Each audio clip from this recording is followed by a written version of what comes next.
Welcome to Men in Balance. I'm Jerry Hancock. With me today, one of my old friends, Ike Heard, from a long time ago. Ike used to work in the planning department of the city of Charlotte back in the ages when I was at the Chamber of Commerce, right? Do you remember that, Ike? Oh, yes. Yeah, Back in the dark ages. dark ages. That seems like a million years ago, doesn't it?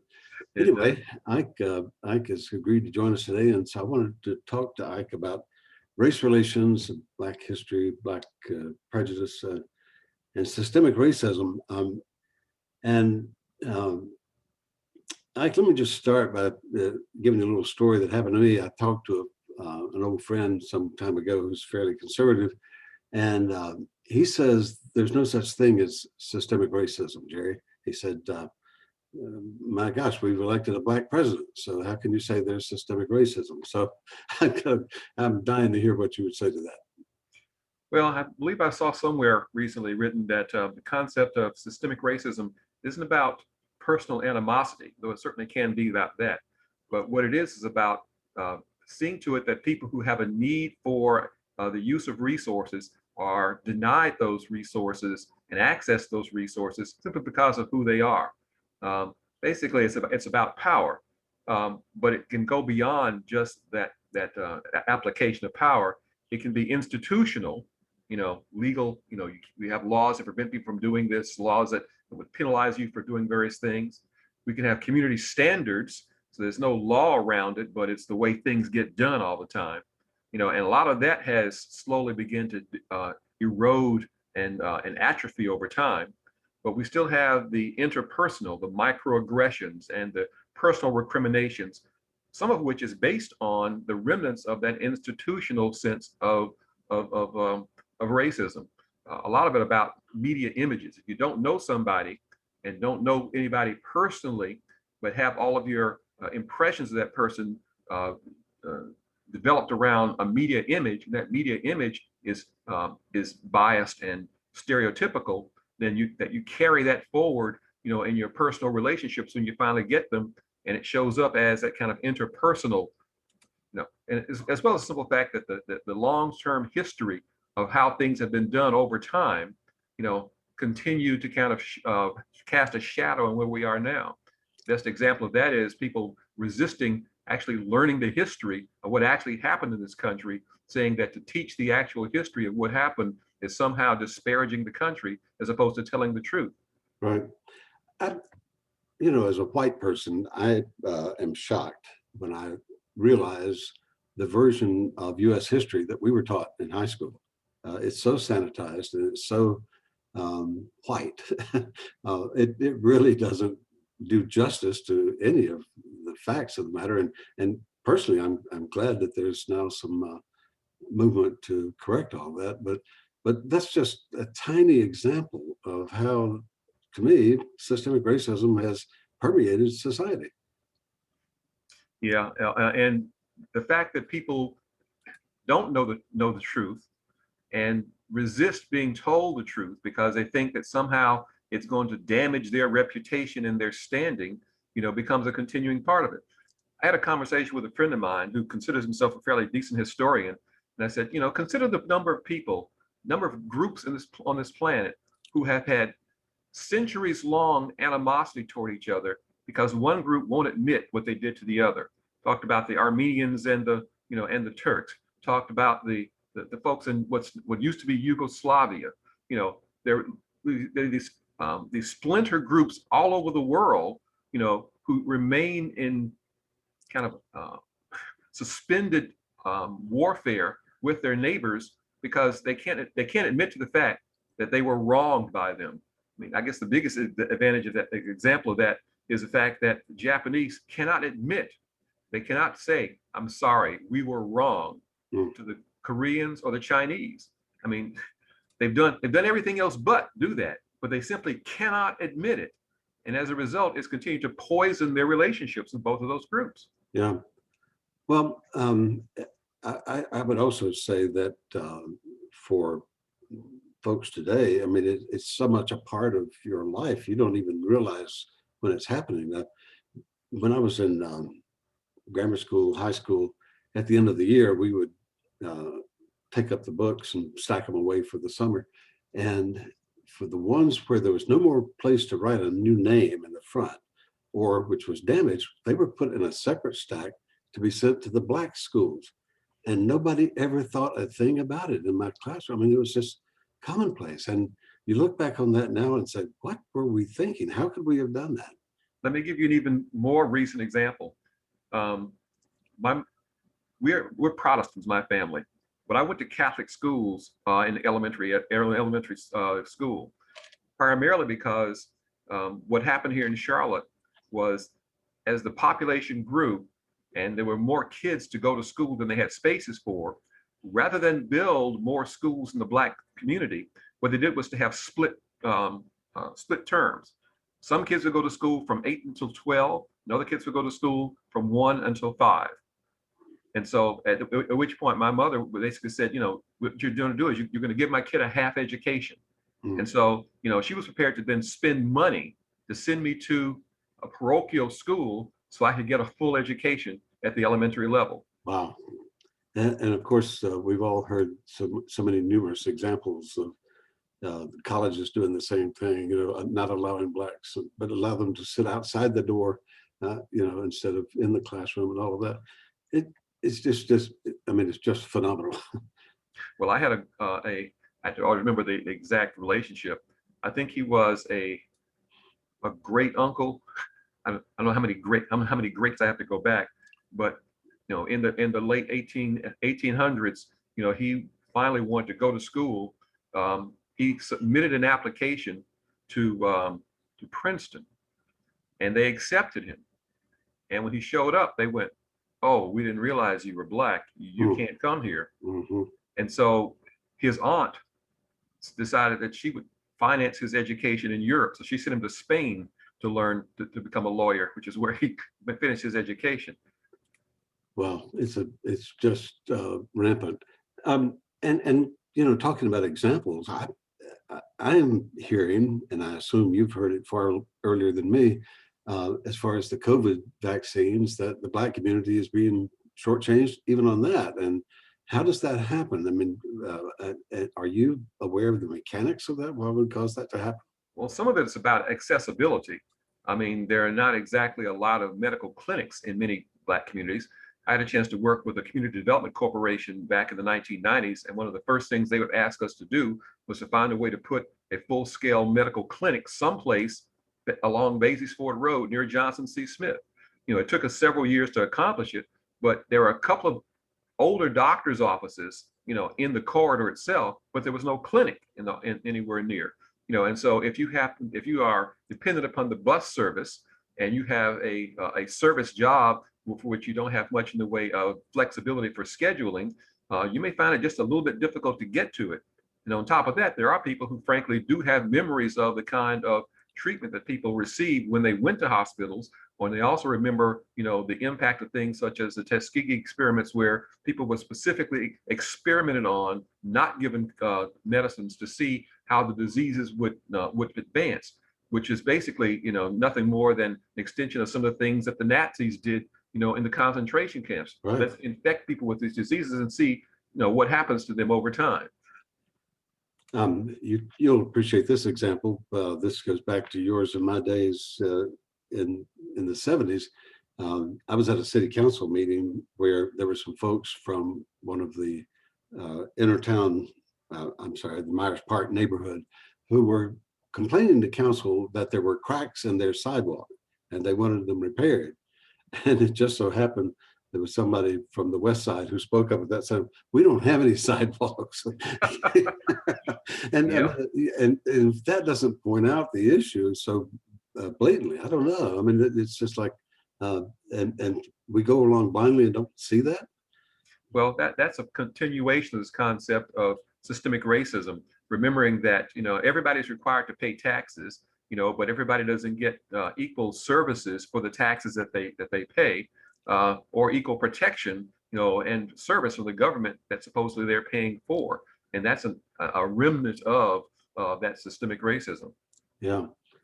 Well, I've got to ask you, when you look at things today, have we made any progress on that? Do you think we are? I mean, I know I feel like in the last 4 years we've slipped backwards, but Well, some of the large scale institutional issues we've had addressed, but you're right, there's been a resurgence. I mean, the issue with regard to these various suppression legislation efforts that have cropped up just since the last election alone, are really distressing. And the fact that there are people, folk here in Mecklenburg County with whom I have had, some Facebook interactions, who think that the concept of voter ID, and the use of voter roll purges, as well as the strategic limitation of early voting locations and times, as well as outright voter suppression and intimidation, is perfectly okay, if it suits their purposes. It's very distressing, quite frankly, because I thought we had moved past that level of institutional racism. well, and the question there is why aren't the mechanisms that are in place, legal mechanisms, not responsive to that? I mean, how can they let that continue to happen? And yet it does. Because laws are no better than the people who are enforcing them. Mhm. We've had laws against a lot of things, and for some reason they continue to proliferate. Yeah. Well, certainly we're not going to solve that problem today, but I do appreciate your openness to talk about that. And I know you've done a fair amount of study on that and other issues. And I consider you an educated friend because I know you do a lot of research on that sort of So thing. one of my other personas was teaching at UNCC. So I've had a chance to teach in the public administration program and in the planning program, where the issues of racism, as well as just community service and public good, have had a lot of airtime. Oh, good. I appreciate the work you're doing in that. I want to switch gears for a minute because, as you know, Men in Balance is about spiritual development for men. And we have 6 basic categories that we look at for men's development. And one of those is fathers and their sons. And so I want to talk to you a little bit about fatherhood. You have a unique situation right now in the fact that you've got 3 generations inside your household. You've got yourself and your father who's living with you and your son. How old is your son? Well, actually, our kids are not here. We talk to them regularly. Our son is 45, but Oh, he lives in the DC area with his wife and children. oh, okay. So, maybe I'm mistaken, but I was thinking I read something recently about where the conversations you had with your son when he was young and what you specifically some pointers you tried to give him about life. Do you remember the article? I'm Yeah, talking yeah. about? Um, we did a couple of things. I did at least one of the things that my parents did, which was to provide a sheltered environment where he could basically learn what was happening without having to be exposed to the risk. Now, I looked at it as kind of from the perspective of someone who was teaching their kid how to hunt.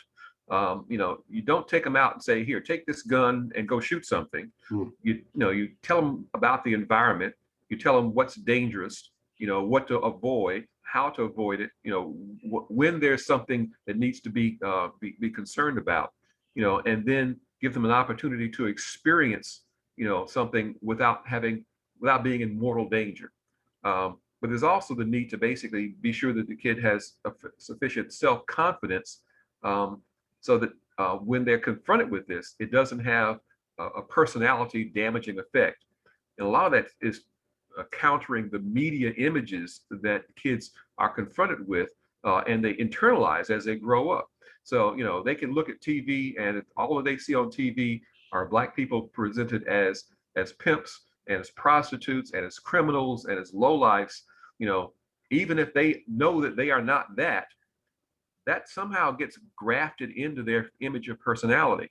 And so being sure that they have self-confidence and a good self-image, and appreciate, the fact that those images are not them, but that there are some people who are going to have no other understanding and image of them other than that, so that they have appropriate self-control and, frankly, anger management when they are confronted with that, and a realistic view of themselves and the world, so that, if indeed they are not successful every time they stick their foot in the water, they don't always associate that with, some level of malevolence and racism, but also appreciating that sometimes it is associated with malevolence and racism. Hmm. So, are there some specific lessons that you got from your father that you tried to transmit on to your son? Well, it was yeah, a number of issues about being aware of what's going on around you. One of the best examples, not so much directly related, but my grandparents in particular passed on through my parents a number of stories, which kind of as allegories were used to kind of explain people things. Remember, we are multiple generations from being anywhere near Africa or places where lions exist. But there was a story that we were told about. Do you know the difference between a snake and a lion? And the issue was a snake is dangerous. You look out for it, be careful not to step on it, but it's not going to come looking for you. It's not going to try to attack you. The lion, on the other hand, there's something wrong with him. That wrong is he's hungry, and he'll use you. He'll view you as a meal. And so, even though they are both dangerous to you, one is a danger. The other is more evil. One you have to hunt and help to eliminate. The other you just have to avoid. And so, appreciating that how the world actually works and what's dangerous and what's evil, and you get that at least in part by understanding the significance of victimology on one hand and real history on the other, so that you can distinguish between things which are unpleasant that may not be intentional and things which are intentional, but also being raised in an environment where for a fact that, what is the expression that was used, within the circle of the flame within the circle that the fire gives, there's warmth and understanding. Outside the circle, there's only the desert, and no man meets a friend in the desert. And the family is inside the circle, and the rest of the world is outside. So you view it differently. And so a variety of a mixture of perspectives like that help give a kid an appropriate understanding of his standing in the world and how he has to deal with it. So do you have a lot of day-to-day conversation with your son now, even though he's grown in a family of his own? Yeah, unfortunately, for reasons that we didn't think we'd have to. Our son is married to a white woman, and their son, living in the DC suburbs, has had a situation where he had to deal with students who would bully him because of his race. In fact, when I don't forget which of the TV stations it was, did a thing on children being bullied in school because of race. He was included in one of those videos. I think it was a CBS morning program. And so we had an interesting series of conversations with our son and with our grandson about it, understanding, why people behave like this, what you do. And it is about his sense of self-image and confidence, his self-control, and his understanding of the difference between the real history of what's happened and victimology, and how to deal with, all the challenges that get thrown up because of both of those. So you've mentioned victimology a couple of times. I think I know what you're saying, but do you want to elaborate on what that's like?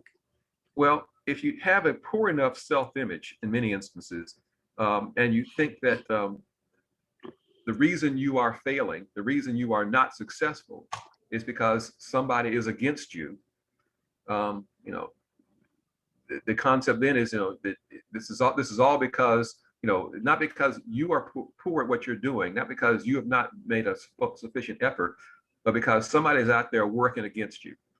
Curiously enough, in an article I just read recently, I think it was in the Washington Post, they noted that many of the people who attended the rally/riot at the Capitol, had a sense of victimology, and they noted that for a high percentage of them that it had some interaction with the government, where they had been at difficulty, usually some financial problem, and so they kind of saw that they had failed, but it wasn't their failure. Is it that the system was rigged against them, and that those other people were succeeding where they should have been succeeding? Well, I think you saw that in some of the behavior that came out during that insurgency, for sure. So it was necessary to be sure that our grandson appreciated the difference between real history, where there was actually something that was done, that may have an impact on him, even though it may have been done years ago, and victimology, where it's not, where he begins to see, that it's not, that someone may be actively working against him for reasons that he has no understanding of. Yeah. So in the Black community, I would venture to say, if you talk about, if you mention having quote, the talk with your son. Most everybody knows what that is.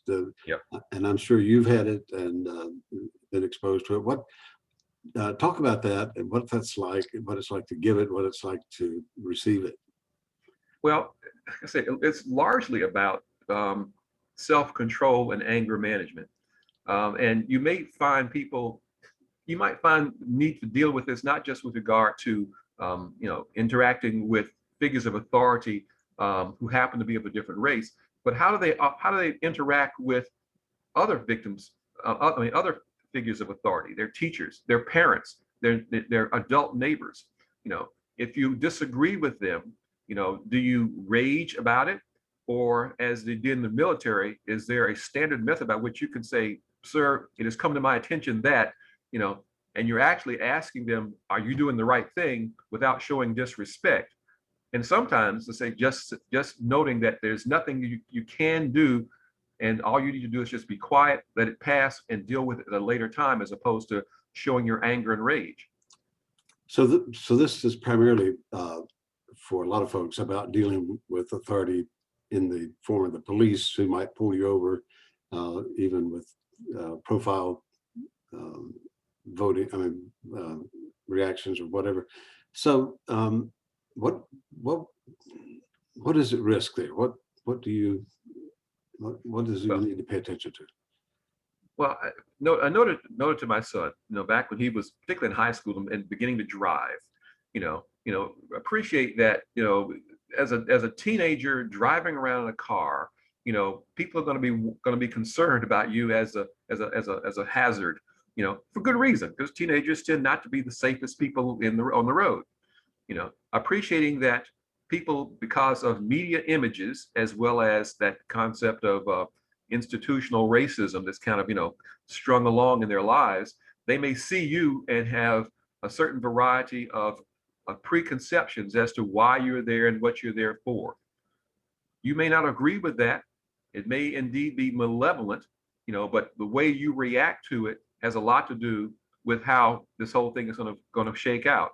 And so what you might want to seriously consider is, the same way you would if you get angry with a friend of yours, or if one of the neighbors asks you to do something that you don't want to do, listen, be calm, and decide not to be combative about it, even if you think you're in the right. Well, it occurs to me that I don't think most white fathers would say to their kids, be careful if you get pulled over. You might be mistaken for something else. Your motives might be mistaken. You could wind up getting shot. I don't think the white community has to deal with that for the most part, and they have not. Is that right? I don't think so. And a lot of that has to do with the image that the police carry in their mind of who it is they're working for and who it is they're working with. I mean, remember, where do they get their image of what it is to be a policeman? Those same media images, that would be significant in the minds of the Black kids as well. If the only thing they saw on television and the movies was, street toughs and drug dealers, and any variety of criminals, and they have basically approached policing as a military activity. They are an occupying force trying to restrain an otherwise combative population. They start from a position where trouble is easily fomented. If the kids understand that, they might be able to behave in such a fashion so as they are the ones working to de-escalate things. But to be sure, there's a problem with regard to the police who bring those attitudes and those approaches to the table in the first place. Best example is, what was happening over the summer in the various Black Lives Matter protests. If you show up at a Black Lives Matter protest and you tell somebody who is basically protesting legally, get off the street, respect my authority, and do what I tell you to do, the likelihood that they're going to go, hey, look, I have the right to do this, but okay, you got the gun, I'll just do what you say, is not likely always to be the case. there's something here which, I don't know how many of your people who subscribe to your podcast would be aware of this, because I've got a grandson, and he has talked to me about the cartoons. There's a cartoon called South Park. There's a character on there named Cartman, who is often pretends to be a policeman, and he has an expression, "Respect my authority." He's a kid, and he acts like an adult, and he uses violence to get people to do things. If indeed we have policemen who bring to the table that attitude, we're likely to always have these difficulties, and the black kids have to appreciate that and behave accordingly, as well as we need to change those attitudes on the part of those policemen. So I've been thinking about the riots and watching the playback of the impeachment this week.